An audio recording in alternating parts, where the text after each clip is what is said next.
अफ़सोस तो है ही, अफ़सोस तो है ही। जो परिस्थिति थी, हम लोग को और ज़्यादा सीट आना चाहिए था, कहाँ कमी रह गया। क्योंकि बिहार में जो चुनाव हुआ, हम लोग 1 सीट पर थे, इंडिया गठबंधन। इस बार 9 सीट हम लोग जीते और हम लोग 23% सीट से 2019 में एनडीए से पीछे हुए थे। इस बार जो हमारा महागठबंधन इंडिया गठबंधन है, वो एनडीए के वोट प्रतिशत को बहुत नीचे लाया और हमने महागठबंधन ने तेजस्वी यादव जी के नेतृत्व में 10% से ज़्यादा वृद्धि किया। तो वोट प्रतिशत के मामले में, शेयर के मामले में राष्ट्रीय जनता दल सबसे ज़्यादा वोट ला करके सबसे ज़्यादा समर्थन जनता का प्राप्त किया है। तो आज एक समीक्षा है कि हम लोग और बेहतर परिणाम, इतना वोट लाने के बाद और क्या इसमें कमी रहा, क्या नहीं। 23 में 4 से ज्यादा सीटें लाएंगे, सीटें कम आई, इसका अफसोस नहीं है?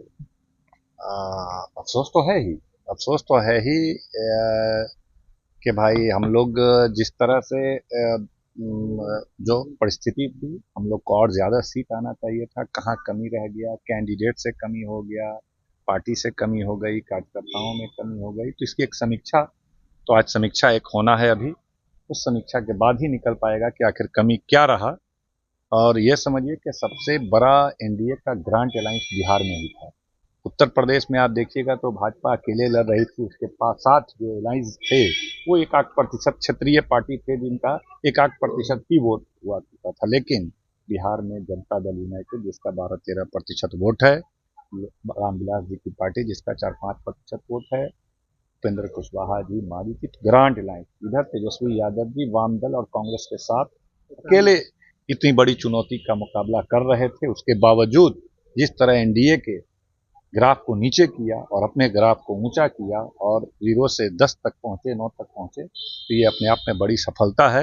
इससे हम लोग प्रसन्न हैं। पिछले बार 0 आने के बावजूद हमने 1 साल के अंदर विधानसभा में आपने देखा कि बहुमत के करीब पहुंच गए थे, जबकि लोकसभा चुनाव में 23% के अंतर से हम लोग हारे थे। उसके बावजूद, और 1 सीट भी नहीं, आरजेडी 1 सीट भी नहीं, पूरा इंडिया गठबंधन केवल 1 सीट जीते थे। फिर भी 1 साल के अंदर अंदर विधानसभा चुनाव में हम लोग बहुमत के करीब पहुंच गए। इस बार तो हम 9 पर पहुंच गए।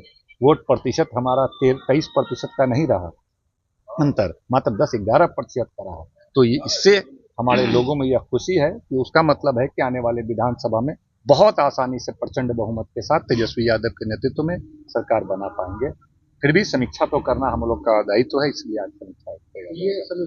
पनोरमा ग्रुप, जो सोचता है वो करता है। आपके अपने सपनों का आशियाना। ये लो मुंह मीठा करो, आज मैंने अपना जॉब छोड़ दिया। अब हम पूर्णिया वापस जाएंगे। जॉब छोड़ दिया है? मतलब ये घर कैसे चलेगा? हम करेंगे क्या? और माँ बाबूजी क्या बोलेंगे? इसलिए मैं एक और मिठाई का डब्बा लाया। अपने बिजनेस के लिए लोन अप्रूव हो गया।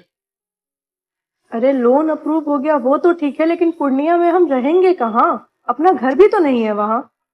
इसलिए तो एक और मिठाई का डब्बा अलग से लाया हूं। हमने पूर्णिया में घर ले लिया है, पूर्णिया के ई होम्स पैनोरमा में। पूर्णिया में पैनोरमा ग्रुप लेकर आए हैं ई होम्स पैनोरमा। बड़ा घर, आलीशान जिंदगी और अत्याधुनिक सुविधाओं के संग। अरे अरे, अब क्यों मुंह मीठा करवा रही हो? क्योंकि हम घर वापसी जो कर रहे हैं। घर वापसी की खुशी पूर्णिया में ई होम्स पैनोरमा के संग। E homes panorama, luxurious lifestyle redefined.